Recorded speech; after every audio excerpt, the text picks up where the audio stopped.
आपके मुख में भगवान नाम चल रहा है तो कोई भी आपको परास्त नहीं कर सकता। बड़ी महिमामयी इस महाभागवत की बात है। सुधन्वा जी, ये एक चंपापुरी नाम का राज्य था। वहां के राजा हंसध्वज जी थे, उनके पुत्र थे श्री सुधन्वा जी। परम धार्मिक, धर्मपूर्वक राज्य का शासन करना और प्रभु की भक्ति में रत रहना और योद्धाओं में सर्वश्रेष्ठ वृत्ति रखना, ये हंसध्वज राजा का प्रभाव। पूरी प्रजा को अपने पुत्र की तरह पालन करना। राजा पूरे देश का पिता है और प्रजा पुत्रवत राजा के द्वारा पोषित होती है। जो प्रभु का भजन करते हैं, ये न समझा जाए कि वो गरीब ही लोग भजन करते हैं, भिखारी लोग भजन करते, ऐसा नहीं। ये प्रभु का भजन जो करते हैं वो गरीब नहीं है, जो प्रभु का भजन नहीं करते वो गरीब है। क्योंकि अंतिम समय उनके पास कुछ नहीं रहता, तो हुए ना निर्धन। और जो भजन करते हैं वो माला माल होकर के यहां से जाते। परम धन राधा नाम, खूब जमा है राधा नाम, अब उनको आनंद ही आनंद प्राप्त होगा। तो ये उस समय की बात है जब महाराज युधिष्ठिर अश्वमेध यज्ञ कर रहे थे। प्रद्युम्न, सात्विकी आदि असंख्यों महारथी योद्धा द्वारिका से सहयोग के लिए आए हुए थे। घोड़ा छोड़ा जाता है, जिस राज्य से घोड़ा जाता है तो घोड़े का पूजन करके नमस्कार कर लिया तो मतलब वो राजाधीन है, और अगर घोड़े को पकड़ लिया तो मतलब युद्ध होगा, तब आगे बढ़ा जाएगा। जे ही गुप्तचरों ने हंसध्वज राजा को समाचार दिया कि महाराज युधिष्ठिर का अश्वमेध यज्ञ का घोड़ा आपकी राज्य सीमा में प्रवेश कर चुका है, उनको बहुत आनंद हुआ। अहो भाग्य, जिनकी हम आराधना कर रहे थे भगवान जरूर दर्शन देंगे, क्योंकि ये पांडवजन महाभागवत हैं और इनको जरा भी कोई कष्ट देना चाहे तो भगवान व्याकुल होकर उपस्थित हो जाते हैं। गुप्तचरों से पूछा कि क्या भगवान श्री कृष्ण भी हैं? बोले उनके तो दर्शन नहीं हुए, पर हां द्वारिका की सेना भी उपस्थित है, तो उनका दर्शन जरूरी है। वैसे अगर वो होते तो घोड़े का पूजन करते और प्रभु के दर्शन कर लेते, पर प्रभु नहीं है तो अब दूसरा उपाय करना पड़ेगा दर्शन के लिए। आदेश किया महाराज युधिष्ठिर के अश्वमेध को पकड़ लिया जाए। पकड़ लिया गया। जे ही पकड़ा गया तो अब इतने महान महान महारथी, साथ में अर्जुन जी भी हैं, सात्विकी जी हैं, प्रद्युम्न जी, बड़े बड़े महारथी। हर्षपूर्वक युद्ध का जयघोष किया गया। हंसध्वज जी ने आदेश कर दिया तत्काल सेना उपस्थित हो। अगर तनिक भी विलंब किया गया तो खौलते हुए कड़ाह में उसे डाल दिया जाएगा। नगाड़े की ध्वनि पूरी होते होते पूरी सेना नगर के बाहर आ जानी चाहिए।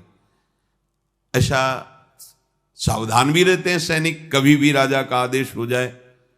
स्वयं बड़े गजराज पर चढ़कर हंसध्वज भगवान श्री कृष्ण को प्रणाम करके मानसिक और अर्जुन से युद्ध करने के लिए आगे बढ़े। पूरे सैनिक सब तत्काल तैयार हुए, क्योंकि राजा की आज्ञा थी अगर विलंब हुए तो खौलते हुए तेल के कड़ाह में डाल दिया जाएगा। सब ठीक समय पर उपस्थित हो गए। वहां एक भयंकर अग्नि की उसमें बड़ा कड़ाह रख करके तेल खोलाया गया, कोई विलंब ना हो, अगर होगा तो डाल दिया जाएगा।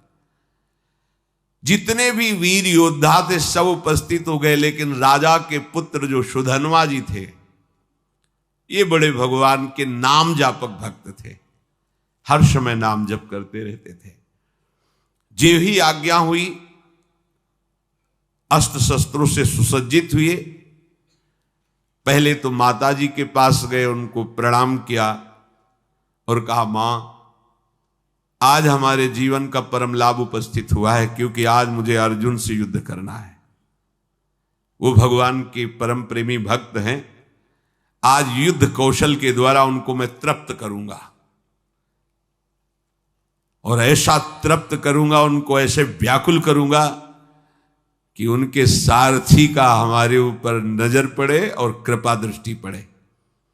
उनको आना पड़ेगा, पर हो सकता है हम वापस ना आएं। इसलिए आपसे आशीर्वाद मांगते हैं कि मेरे मन की जो कामना है कि अर्जुन को तृप्त करूं और भगवान का साक्षात्कार करूं, वो पूर्ण हो।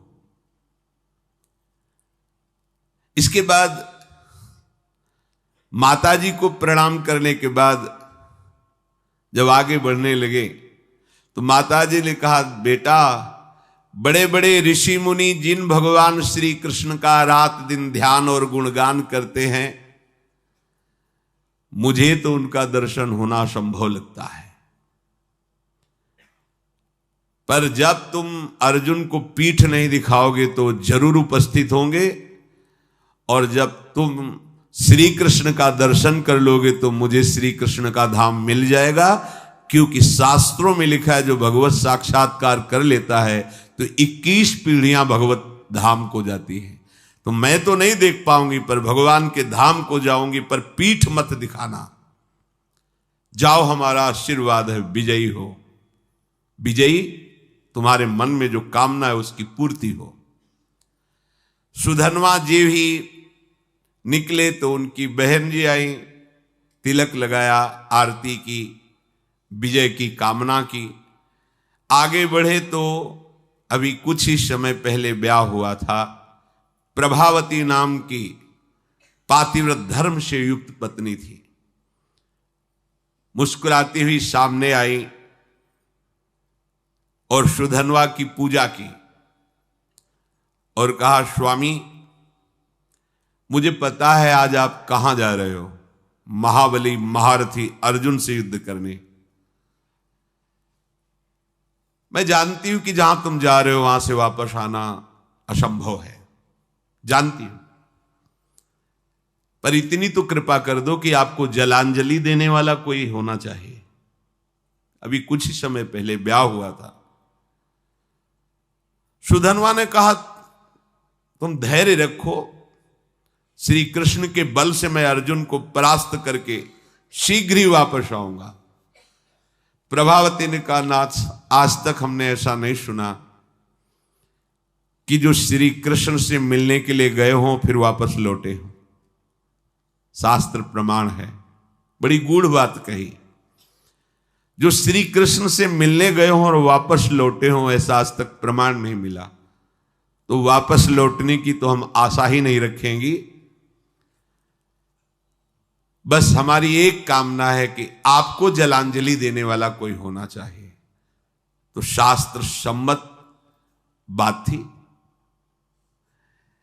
वहां कड़ाह में तेल खोल रहा है, सब आ चुके, लेकिन राजकुमार नहीं आए। राजा को बहुत कष्ट हुआ कि सब आज्ञा के पालन में, और सुधन्वा मेरी आज्ञा का उल्लंघन कर रहा है, क्योंकि अब वो जलांजलि देने के लिए पुत्र की कामना से युक्त होकर के अपनी पत्नी की भाव को पूर्ण किया। उनको तो पता नहीं, तो जल्लादों को तुरंत भेजा, सुधन्वा को पकड़कर लाया जाए, खोलते कड़ाह में डाल दिया जाए। राजाज्ञा बड़ी विचित्र होती है। वो अपराधी साबित हो गए हैं, क्योंकि विलंब हो गया, राजाज्ञा का उल्लंघन किया।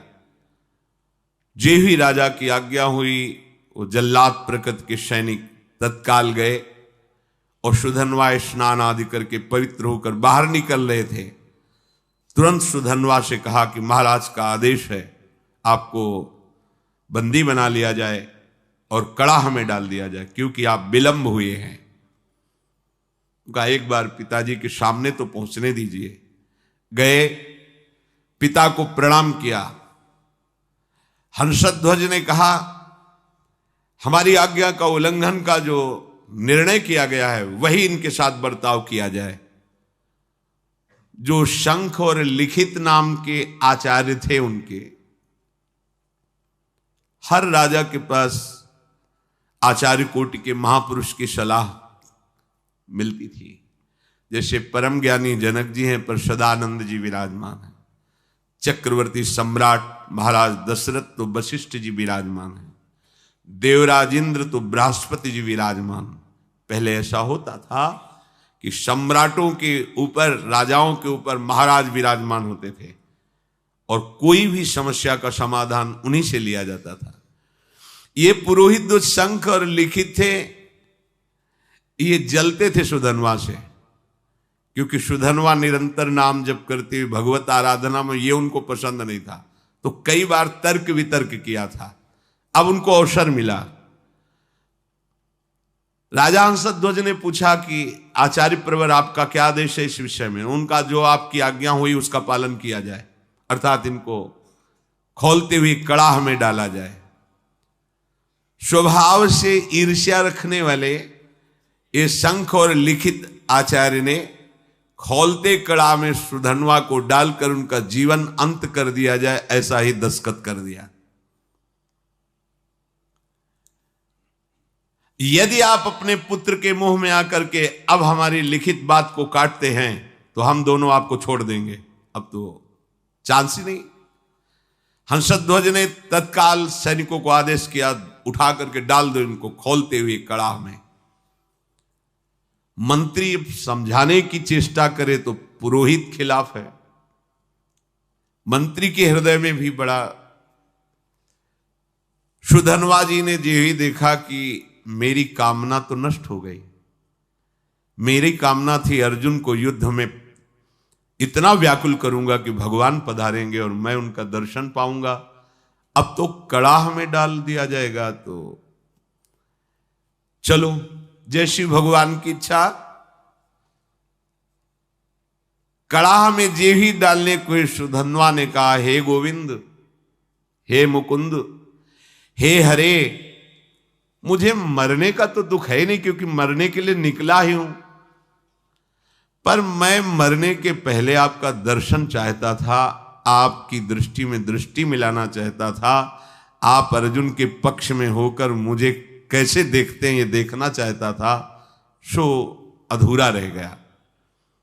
यदि अर्जुन के बाणों से बिंधता और आप हमारी तरफ देखते तब मुझे आनंद मिलता। ये कायरों की तरह मृत्यु होगी कि कड़ाह में डाल करके। प्रभु, यदि आप हम पर कृपा करते हैं तो मुझे जो कामना है उसकी पूर्ति होनी चाहिए। मरना तो है ही, पर ऐसे नहीं ललकार करके, अर्जुन को व्याकुल करके मरने की इच्छा है। युद्ध स्थल में अपने पराक्रम को दिखाते हुए बाणों से आपकी पूजा करूंगा, फिर प्राण त्यागूंगा तो मुझे संतोष होगा। गांडीव धनुष से छूटे हुए बाण जब हमारे हृदय को बेधेंगे तो मुझे आनंद प्राप्त होगा। श्री कृष्ण श्री कृष्ण श्री कृष्ण श्री कृष्ण। मुख से अनवरत तो चलता ही रहता था। उठाया गया और कड़ाह में छोड़ दे, खोलता हुआ तेल। काफी देर वो आनंद से उसी कड़ाह में बैठे रहे। आसपास तेल खोल रहा है, रोम भी नहीं जल रहा, क्योंकि अग्नि में जो दाहिका शक्ति है वो श्री कृष्ण के द्वारा दी गई है, और जिसके मुख में श्री कृष्ण है, जो श्री कृष्ण के आश्रित है, तो दाहिका शक्ति उसको कैसे जला सकती है? जैसे जल में प्रफुल्लित कमल खिला रहता है, ऐसे मुख प्रसन्न श्री कृष्ण श्री कृष्ण श्री कृष्ण। अब सबको बड़ा आश्चर्य हुआ। तेल बुदबुद बुदबुद खोल रहा है, ये भी नहीं है कि वो शांत हो, और वो प्रसन्न मुद्रा में श्री कृष्ण श्री कृष्ण। ये नाम का बहुत चमत्कार है, अपने लोग उसे समझ नहीं पा रहे हैं। राजा हंसध्वज ने अपने पुरोहित शंख और लिखित से कहा, ये क्या हो रहा है? ये जल क्यों नहीं रहा है? पुरोहित जी विचार करके सोचते आग तो जल रही,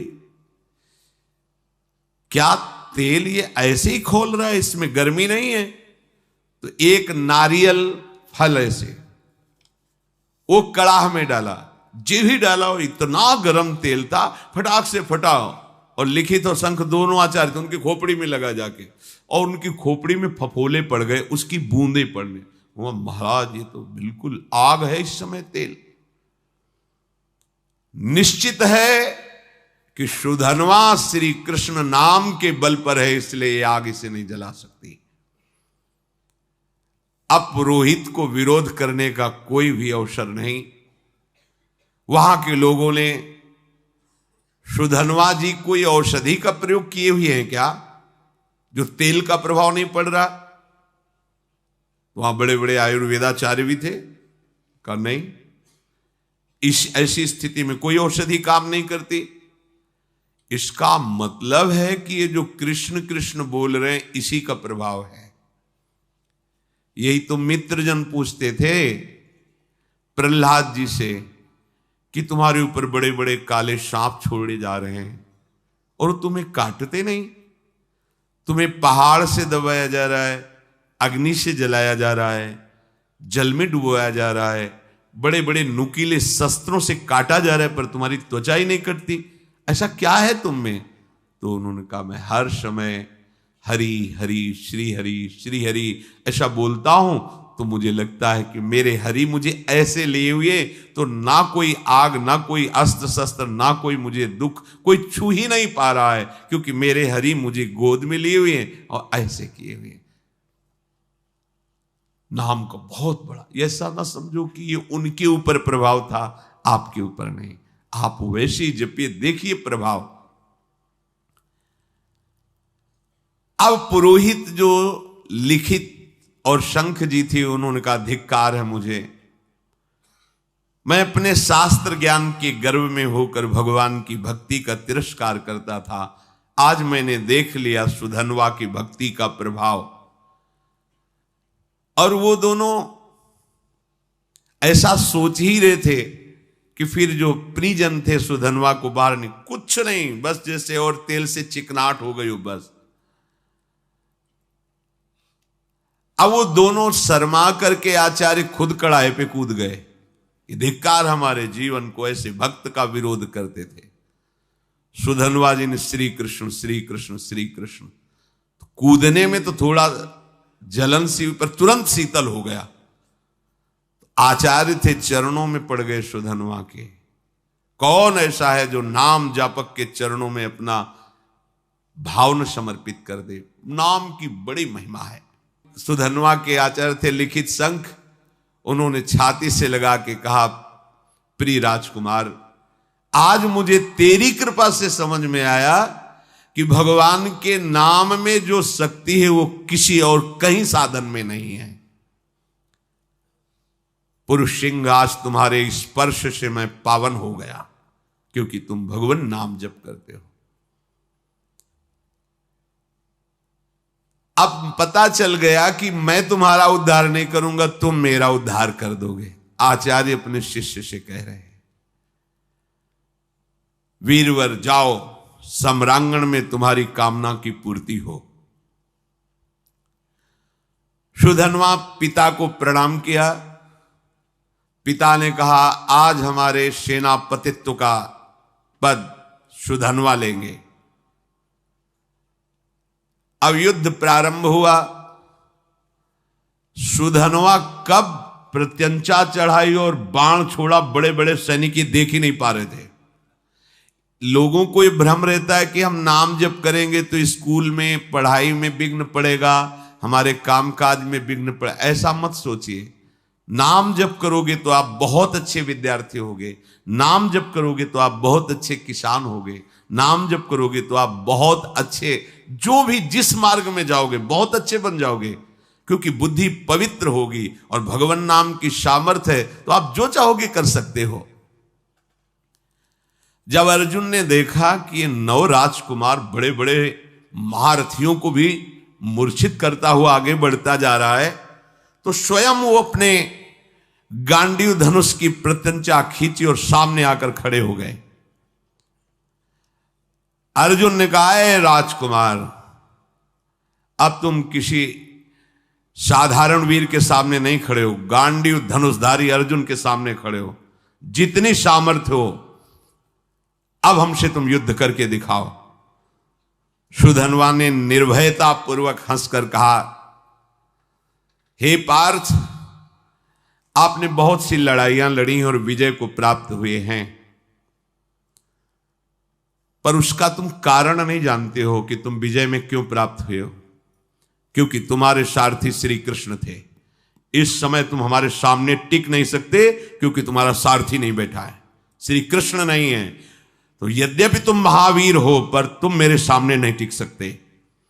तुम्हें सलाह देता हूं, अगर मेरे पर विजय प्राप्त करनी तो अपने सारथी की याद करो, नहीं तो तुम्हारी सामर्थ्य नहीं है, ये गांडीव धनुष के निकले हुए बाणों की सामर्थ्य नहीं कि मुझे परास्त कर सके। एक बालक के मुख से ऐसी चुनौती, अर्जुन जी परम धनुर्धर, दिव्यास्त्रों का ज्ञान, क्रोधित होकर सुधन्वा पर बाणों की वर्षा शुरू कर दी। सुधन्वा जी ने हंसते हंसते एक एक बाण को तिल तिल के समान काट के गिरा दिया। अर्जुन जी को लगा आज तक ऐसा भी, बाणों को काट देना अलग बात, लेकिन हर बाण को तिल तिल काट के बाणों की वर्षा हो रही। बाणों को काटते हुए अपने बाणों से ध्वजा, धनुष, प्रत्यंचा सब पर चोट पहुंचा दी। सुधन्वा ने ध्वजा काट के गिरा दी, प्रत्यंचा काट दी, गांडीव पर प्रहार किया और अर्जुन के सारथी को भी घायल कर दिया और कहा, कहां गया तुम्हारा वो पुरुषार्थ गांडीव धनुषधारी अर्जुन। बिना प्रत्यंचा का धनुष, बिना ध्वजा का रथ, सारथी बेहोश। आश्चर्य में पड़ गए कि ऐसा वीर बालक तो हमने देखा ही नहीं।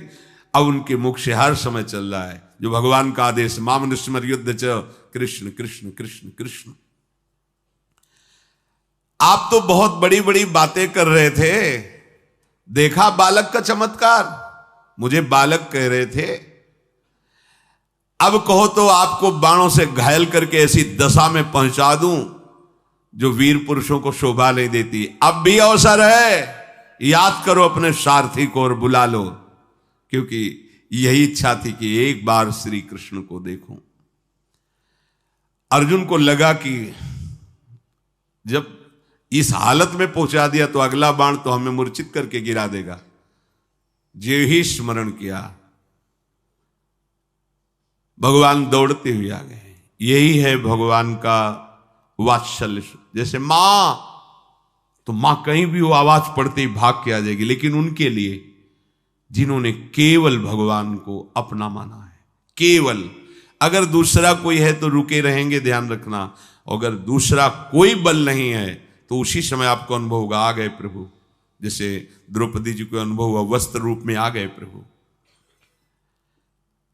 मन ही मन भगवान को पुकारा, ते ही दया में भगवान दौड़ते हुए आए और सारथी जो मूर्छित था उसको हटाकर अर्जुन की घोड़े की जो बागडोर थी पकड़ ली।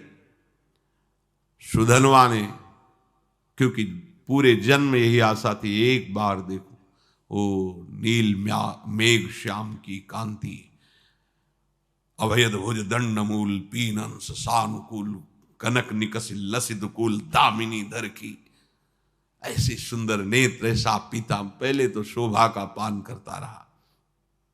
जी भर के दर्शन किया, रथ से उतरा, प्रणाम मुद्रा में हुआ, क्योंकि आराध्य देव है। बस रोष में आके फिर रथ में, और पार्थ अब संकोच मत करना, तुम्हारी विजय होगी। ये देखो भगवत भक्तों का हृदय कैसा होता है। जिसके पक्ष में भगवान है, मैं कहता हूं तुम्हारी विजय होगी। पर मेरे पर विजय प्राप्त करने के लिए तुम्हें पुरुषार्थ दिखाना होगा। ऐसे नहीं कि मैंने धनुष रख दिया तुम्हारी विजय हो जाएगी। अर्जुन ने कहा, वीर आज मैं तुम्हारे सुंदर मस्तक को 3 बाणों के द्वारा काट कर गिराऊंगा। यदि मैं श्री कृष्ण के सामने तुम्हारे सिर को ना गिरा सकूं तो मेरे जितने पूर्वज हैं सब पुण्यहीन होकर के नरक में गिर जाएं। ये मैं प्रतिज्ञा करता हूं। सुधन्वा ने कहा, पार्थ मैं श्री कृष्ण के सन्मुख प्रतिज्ञा करता हूं कि आपके तीनों बाणों को अपने पास नहीं पहुंचने दूंगा, बीच में ही काट के गिरा दूंगा और 3-3 टुकड़े करूंगा, और ऐसा ना करूं तो मुझे घोर दुर्गति प्राप्त हो। महाबली सुधन्वा ने 10 बाणों के द्वारा अर्जुन को, 100 बाणों के द्वारा श्री कृष्ण को, 1 बाण रथ पर चलाया जो कुम्हार की चाक की तरह पूरे रथ को उठा के घुमाने लगा, और 100 हाथ दूर फेंक दिया सुधन्वा ने। 100 बाण भगवान की पूजा में, 10 बाण अर्जुन की पूजा में, और 1 बाण मारा, रथ ऐसे चक्राकार होकर 100 हाथ दूर गिरा जाकर के। भगवान श्री कृष्ण बोले, धन्य है वीर, धन्य है। अर्जुन बिना समझे बूझे प्रतिज्ञा कर ली, पितरों को नरक भेजना है क्या? सुधन्वा देखो कितना महाबली है। सुधन्वा की शक्ति देखी तुमने? ओ श्री कृष्ण श्री कृष्ण श्री कृष्ण श्री कृष्ण नाम चल रहा है। अर्जुन ने कहा, प्रभु उसकी प्रशंसा क्यों की? बोले, जानते हो समस्त ब्रह्मांडों का भार लिए हुए मैं बैठा हूं, मुझे सहित तेरे सहित 100 कदम पीछे फेंक दिया। बोले, प्रभु इसका इतना बल कहां से आ गया? बोले, ये बहुत जोरदार है, ये तो निरंतर नाम जप कर रहा है, और दूसरा ये एक पत्नी व्रत है। बोले, ये एक सुदृढ़ पत्नी व्रत है, इसलिए हमको दूर फेंक दिया। अर्जुन ने भगवान से कहा, इस समय विनोद का समय नहीं है, इस समय तो हमारी हार हो रही आपके बैठने पर भी। अब दिव्यास्त्र का संधान किया, काल को विराजमान किया बाण पे, संधान करके श्री कृष्णचंद्र ने कहा, गोवर्धन पर्वत उठाकर जो गोप गौओं की रक्षा की, उससे प्राप्त पुण्य मैं इस बाण पर विराजमान करता हूं। सुधन्वा से कहा, बचो ये काल का बाण है। सुधन्वा ने कहा, हमारे पास श्री कृष्ण नाम है जो काल का भी महाकाल है। देख लो, एक तरफ भगवान है, एक तरफ नाम है। ये देखो उन्हीं का नाम है, एक तरफ भगवान, एक तरफ भगवान का नाम। सुधन्वा ने जोर से उच्चारण किया, जय श्री कृष्ण, संधान किया, बाण के टुकड़े टुकड़े कर दिए। नाम का अद्भुत प्रभाव, टुकड़े टुकड़े कर दिए, और जोर जोर से जय श्री कृष्ण जय श्री कृष्ण जय श्री कृष्ण मंगलमय नामों का जोर जोर से उच्चारण। त्रैलोक्य के ऋषि मुनियों में हाहाकार मच गया। भगवान ने गिरिराज उठाने का पूरा पुण्य लगा दिया, और अर्जुन ने काल का संधान किया बाण पे, काल की भी चाल नहीं। ये नाम का प्रभाव देखो। भगवान ने अर्जुन से कहा, तुरंत दूसरा बाण निकालो, दिव्यास्त्र तो बढ़ता चला जा रहा है। भगवान ने उस बाण में अपनी बहुत सी शक्तियों का संधान किया। सुधन्वा से कहा, अब जीत के दिखाओ।